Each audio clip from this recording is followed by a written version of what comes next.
In 1998, I was at the last game at the Goldstone Ground as a teenager in what was probably one of the worst yet most compelling games I have ever witnessed. 22 men in a muddy field kicking the crap out of each other. Brighton eked out a 1-0 win which lifted them off the bottom of the Football League and went on to avoid relegation via goal difference.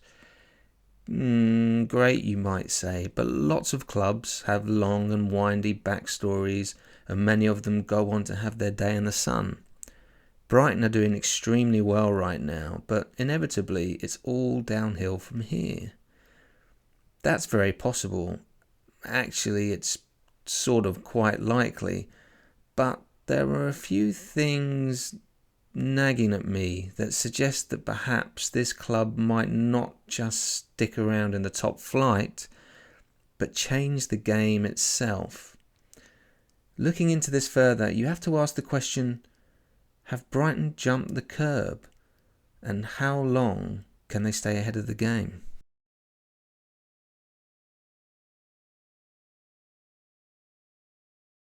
In order to break this down, I'm going to use a framework taught and used in business schools, namely the incredibly forgettably titled VRIO framework. This model helps a company, or any organisation for that matter, establish what they would call sustainable competitive advantage. In other words, what edge do you have that others don't, and how long will that edge last? This is the interesting question surrounding Brighton and Hove Albion right now, and by examining it, we can see some of the emerging trends taking place in football generally. The V. What do you have that's valuable? This will likely be a long list and can consist of any asset an organisation has. Let's say money, or players, or the fan base, or the training ground, staff, whatever. The R. Out of these valuable assets, which ones are rare? Or is it common for competitors in the industry to have similar capabilities? So for instance, training grounds and stadiums etc. are valuable, but generally they're not rare, as everyone has them, albeit with different sizes and quality. Exciting stuff, I'm saving you thousands of pounds here. The I. Inimitable?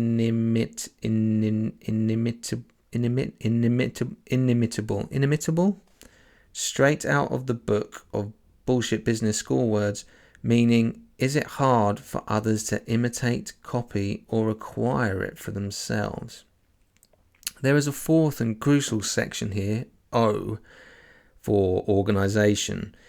If you have an asset that is rare, valuable, and hard for others to copy, it is in theory a sustainable competitive advantage. However, does the organisation, or the football club in this case, have the know-how and capability to harness these advantages? In the multifaceted world of modern day football, it seems more and more of an onus is on the owner in this regard. Something that has become apparent in recent years is the growing emphasis and ambiguity about the owner's role in relation to the different aspects of a club and the performance of the team on the pitch. Someone like Gary Neville will argue that it is just about everything when talking about the long-term vision of the Glazers. Others like Graham Souness and Simon Jordan push back on that notion, stating that ultimately the players on the pitch must bear at least some of the responsibility.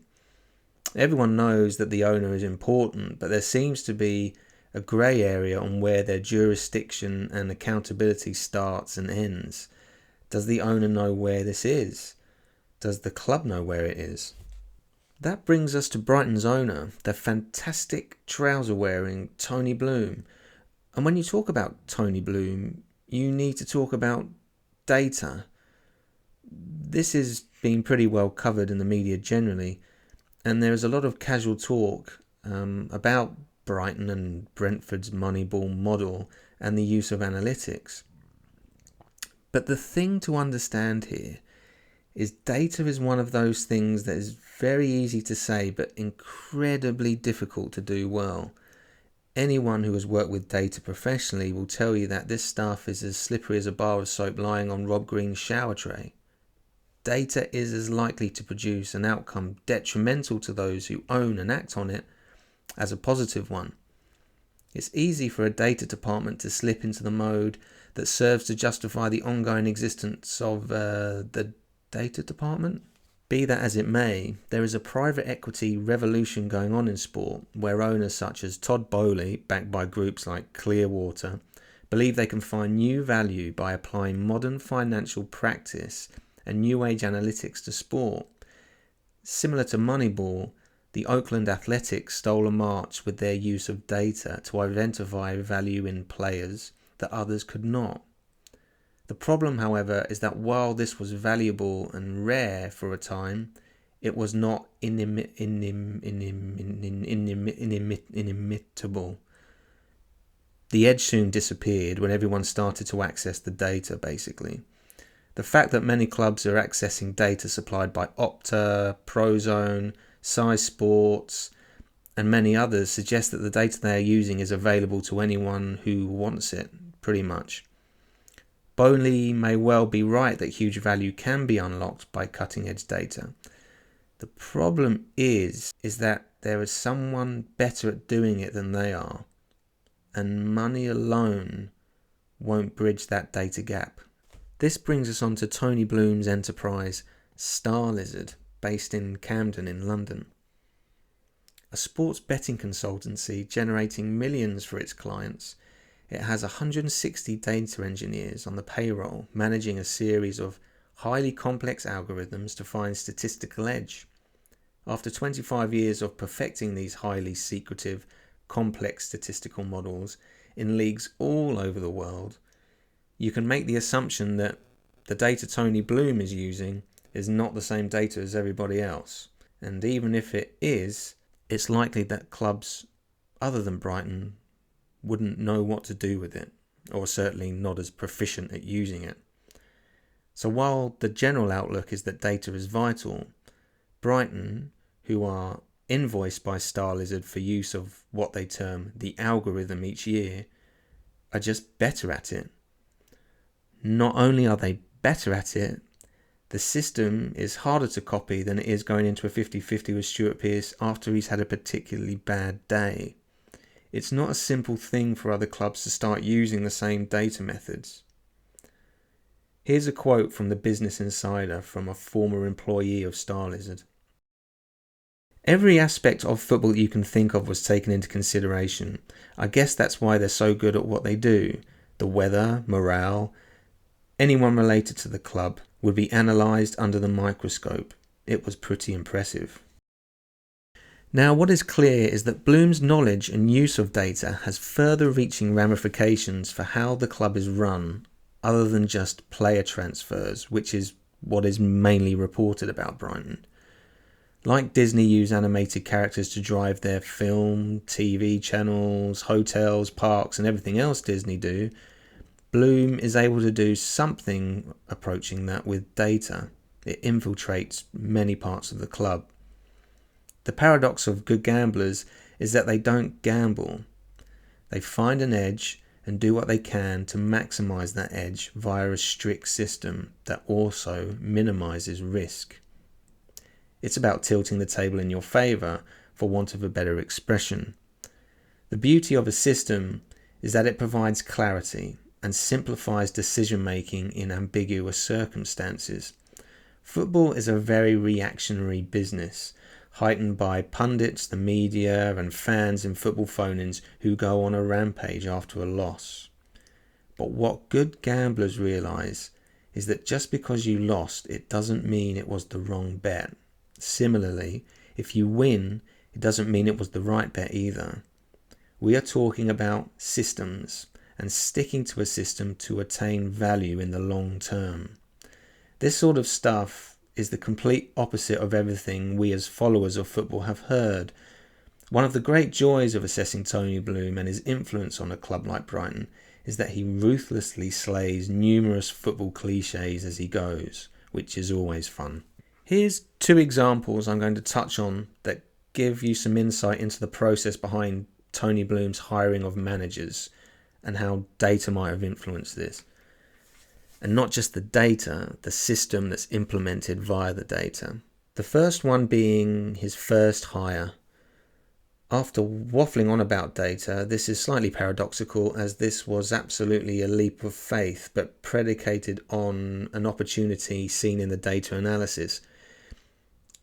It may have been his most important and perhaps the most revealing hire Bloom has ever made.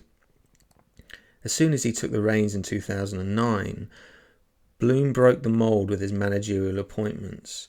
The club had exclusively hired British, with a couple of Irish managers to this point, and with Brighton bottom of League One, the obvious candidates were the steadying influences of either Steve Coppell, Steve Cotterill or Nigel Adkins.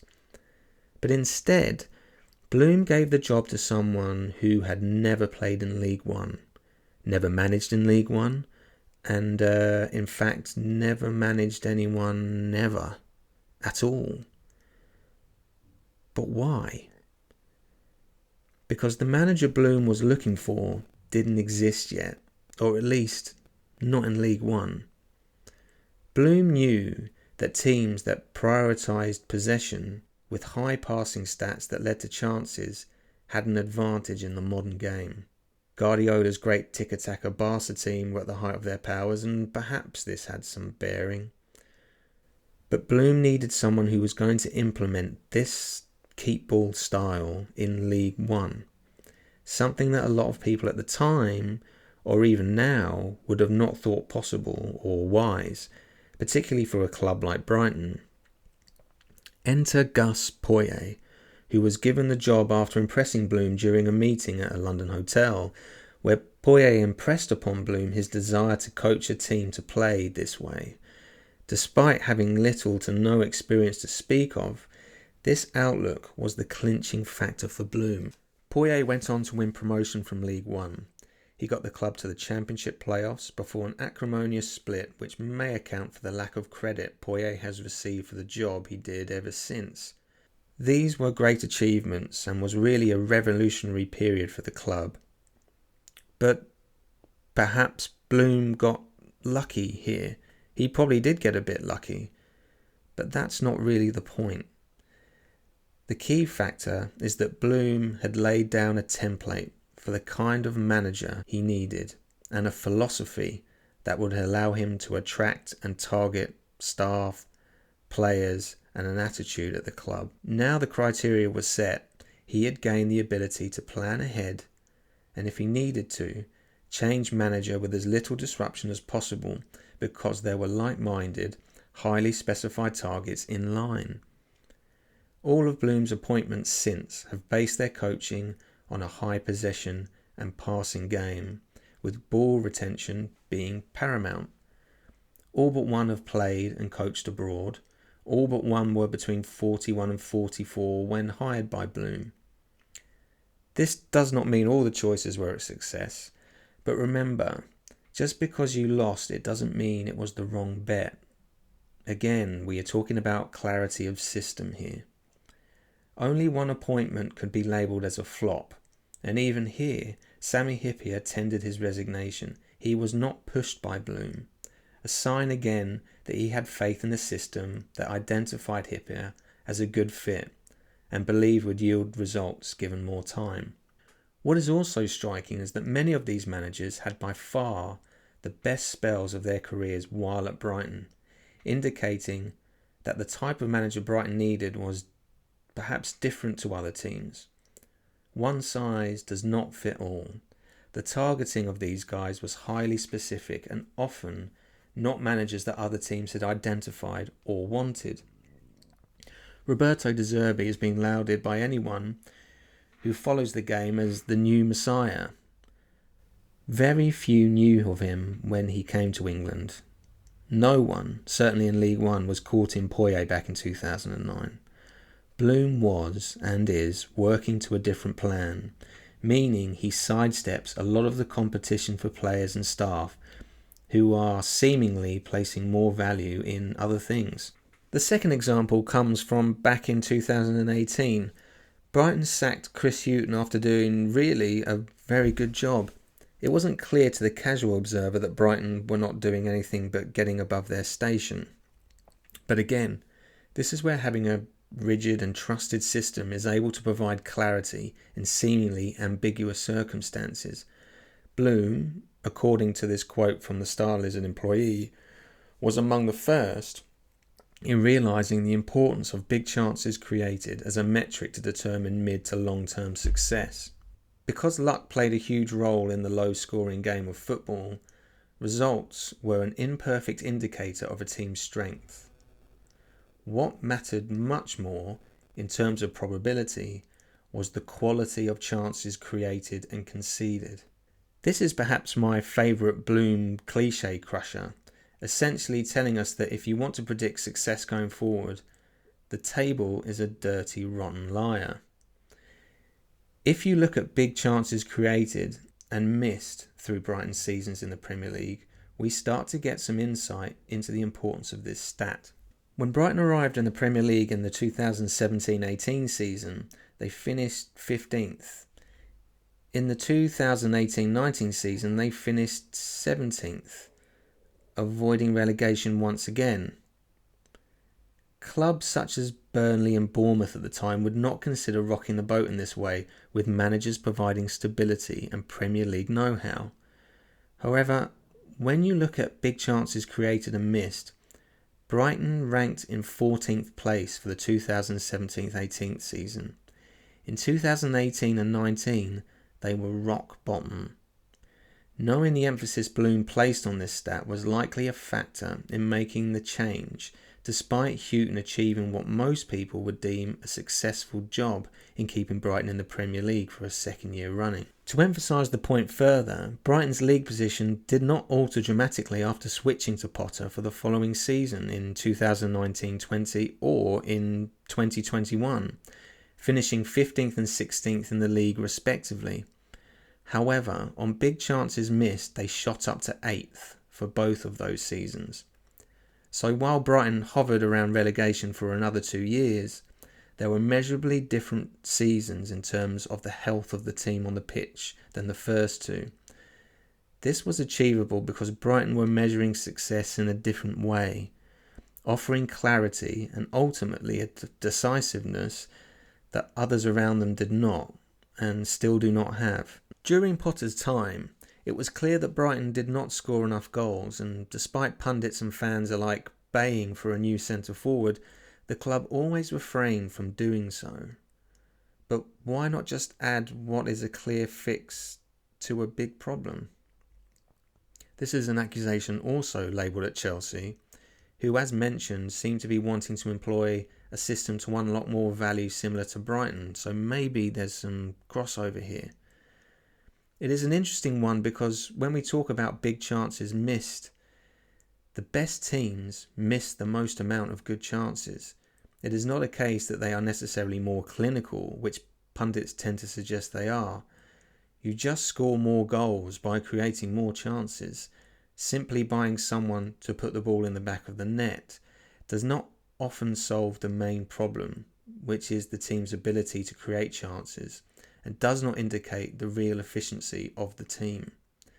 This may be one of the reasons why Brighton did not prioritise a striker during this time when everyone was calling for one, and potentially while Chelsea didn't either last season. There is something else to think about here. If you're a club like Brighton and your centre-forward scores 25 goals in the Premier League, even with the best recruitment in the world, it is nigh impossible to replace them when they inevitably leave, or at least replace them effectively. This creates a value imbalance that is going to need addressing sooner rather than later. Brighton have seemingly sought to avoid having too much stock invested in one or two individuals, and instead the team has shared goals and assists consistently through its time in the Premier League. While other clubs would regard a 25-goal striker as something of a North Star, Brighton have actively sidestepped this. No Brighton player has scored more than 13 Premier League goals in a season, and that was Glenn Murray some seasons ago now. In 22-23, Alexis McAllister was the top scorer with 10. Not particularly unusual, you might say, but bear in mind, Brighton scored the 4th most amount of goals in the league with 72. Is Alexis McAllister a good player? Yes. Is he replaceable within the context of the system Brighton have created? Absolutely. They are looking to replace 14% of their Premier League goals for a season. This is imminently doable. Now, compare this with Harry Kane leaving Spurs, for example. All of a sudden, they have to find replacements to make up a shortfall of 43% of their Premier League goals, nearly 1 in 2.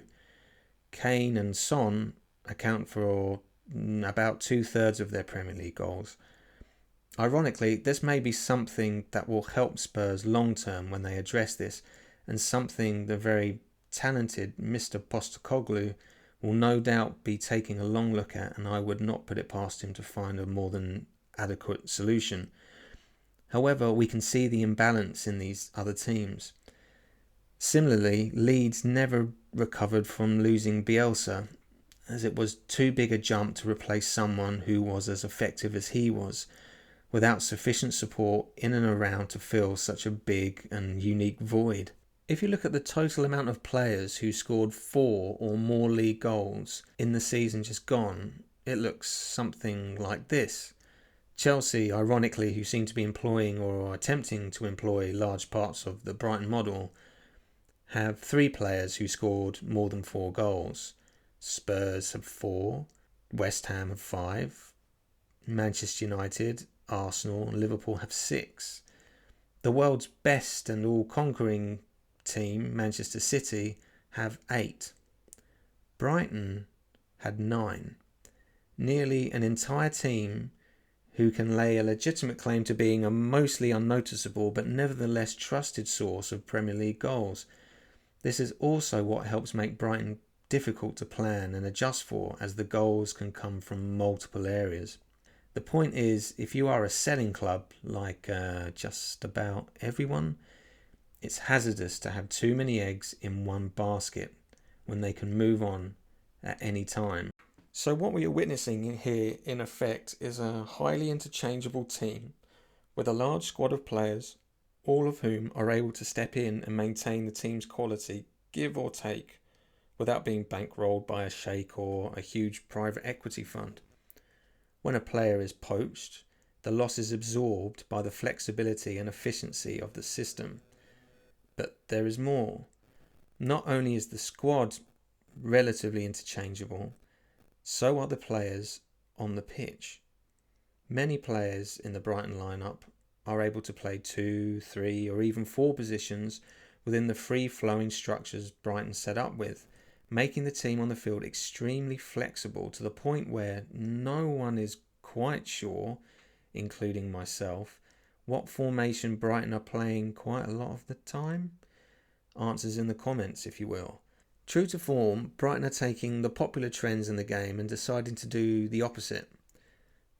The press, for instance, immortalised by figures such as Jurgen Klopp, to encourage his team to win the ball near the opposition goal, is routinely used pretty much everywhere to a greater or lesser extent. Brighton, again flying in the face of conventional wisdom, have turned this around and used it to their advantage. Their ability to draw teams in and bait this press is very, very well documented. Essentially, what is labelled as the magic box, consisting of 2 centre-halves and a double pivot of central midfielders, allows them to bounce the ball into the free man when the opposition takes the bait and tries to close them down. I've included links to videos and articles that give some good insight into this. There is a lot to cover, so I won't go into the on-field tactics too much here. What is perhaps less discussed is the complete eradication of what people such as myself have always referred to as fullbacks, and the transformation of what is expected of a goalkeeper in this sort of setup. A huge proportion of their work now is offensive and relates back to Tony Bloom's emphasis on possession when laying the foundations for this type of game with his Gus Poyet appointment. Essentially, the more you have the ball, the less you have to defend. Why get great defensive fallbacks when you can just keep the ball and limit the opportunities the opposition have to attack you. And remember, big chances created generally correlate to the amount of passes completed, which is predicated on possession.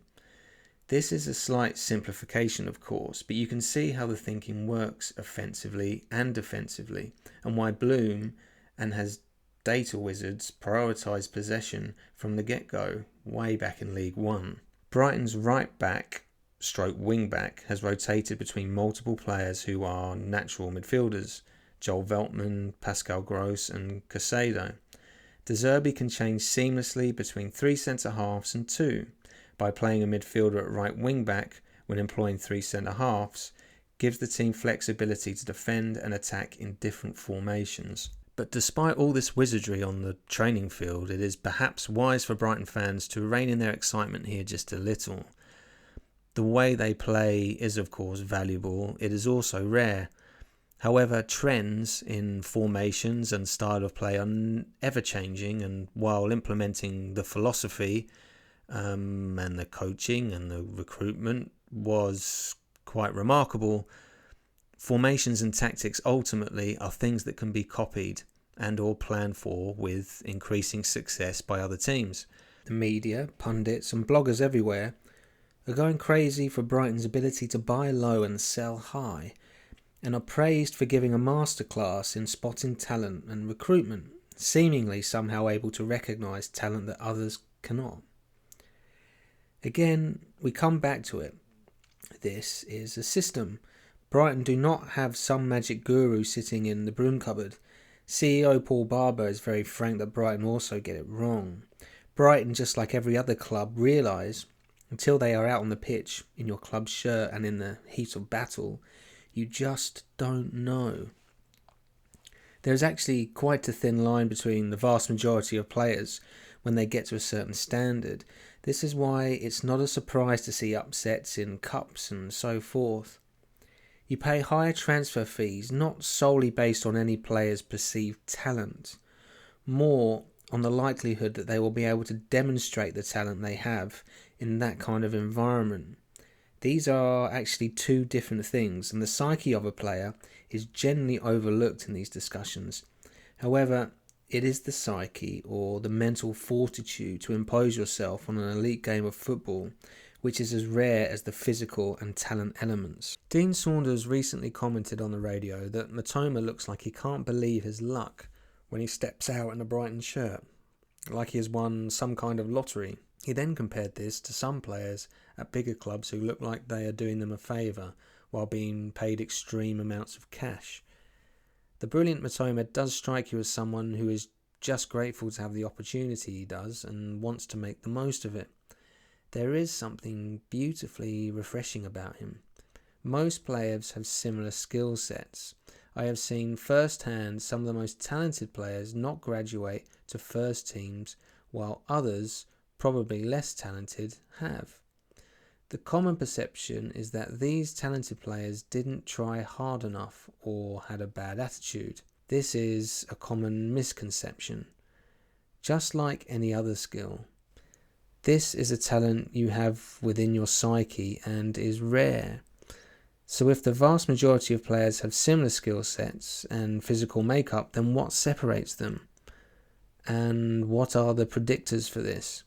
The software Bloom uses is so secret that even high-ranking officials within the club do not know exactly how it operates. What is noticeable, however, is how often people at the club talk about personality. They are looking for players like Matoma, players who are not only delighted to be there, but are desperate to show what they can do. The type of signings Brighton tend to make are, of course, talented, that goes without saying, but as importantly, they have something to prove. This is usually because they are young and they are looking to establish themselves, or like recent signing Mahmoud Dahoud, a little older, but with a point to prove after not playing as much as they would have liked at their previous club, in his case Dortmund. It is clear that attitude is paramount to the cohesion of the club, and the recent signing of James Milner is revealing in this sense. Touted as one of the best professionals players and coaches have come across, it highlights the point why at the age of 37, Brighton see great value in adding Milner to the ranks. Brighton have increasingly tended to avoid Europe's top 5 leagues when buying players.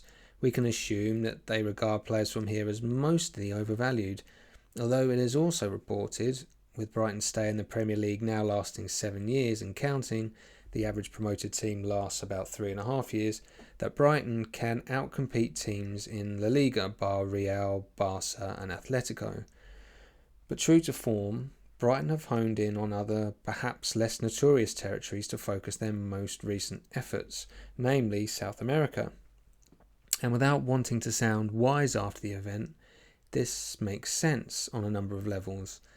The Premier League is often talked about as being a different kettle of fish, or a step up for new signings from other leagues, but perhaps the step is not as big as is often suggested, particularly for players who show certain attributes.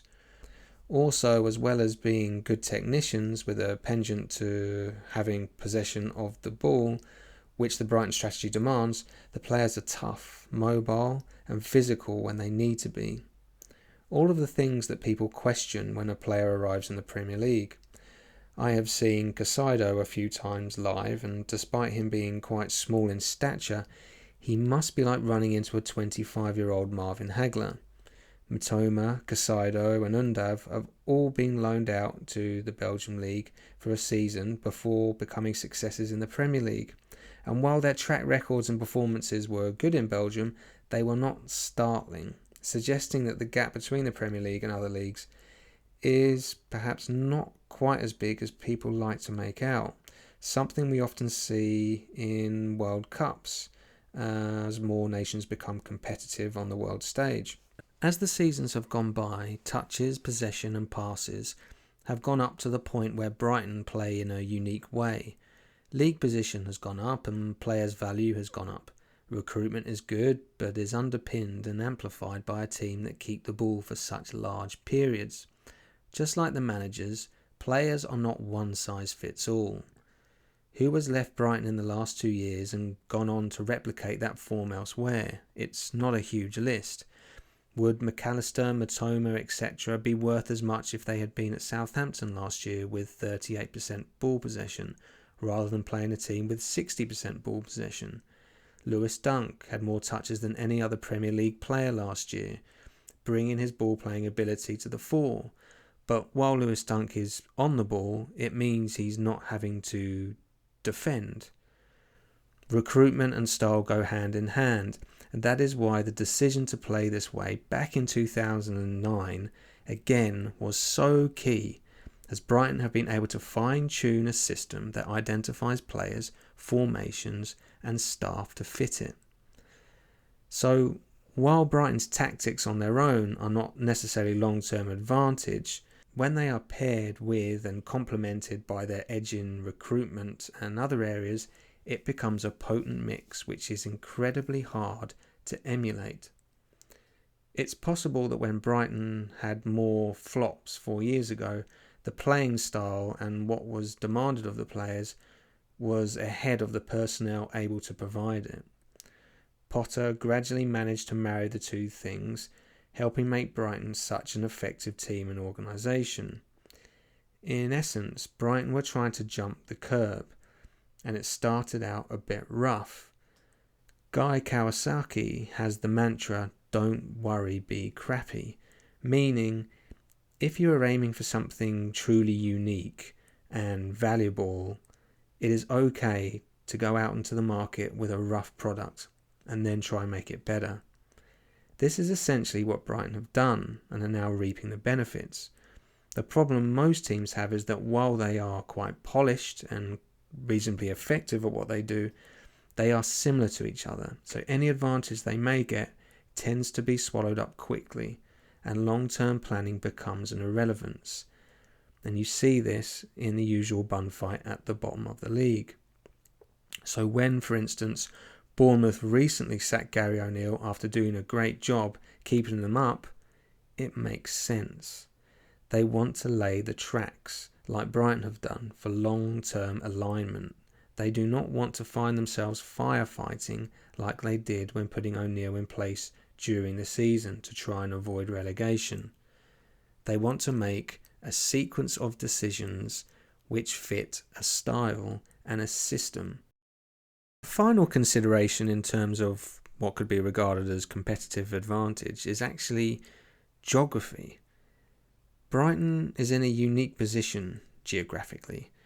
Essentially, it has the run of the entire county of Sussex, give or take, an area with a population of over 2 million people. Brighton is so remote in footballing terms that it has had to manufacture a derby with Crystal Palace on the premise of similar sounding bird names and some game than the 1970s that no one really cares enough about to know what happened. Unlike other remote clubs such as Plymouth, Torquay and Norwich, Sussex has a high population density, higher than the English average, and the southeast of England generally remains the most densely populated area of the country. The geographic anomaly is helpful both in terms of fan base and its draw for the academy, with players allowed to travel up to 2 hours, giving the club an ideal catchment area over the southeast and London. With only the sea to the south, Brighton is prime in terms of holding a captive audience. There is also the small or large matter, depending on how important you consider it to be, of players wanting to move to the area. I don't know a whole lot about this, but from what you read and hear, it's a thing. And if it is a thing, that plays well for Brighton. Even for those of whom money is no object, a decent proportion would choose Brighton over London anyway. Remember, people, VRI,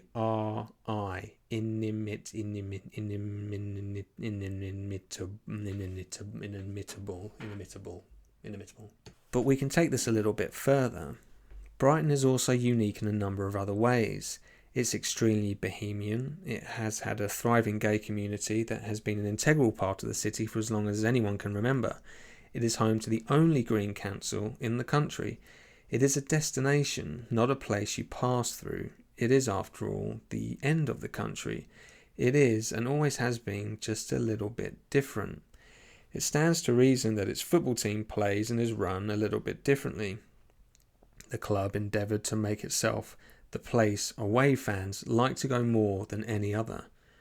When the new stadium was built, the local beer for travelling fans was made available for their supporters. So Newquay Brown Ale for the Geordies, Single Speed for Villa and a skinny chai latte for Arsenal.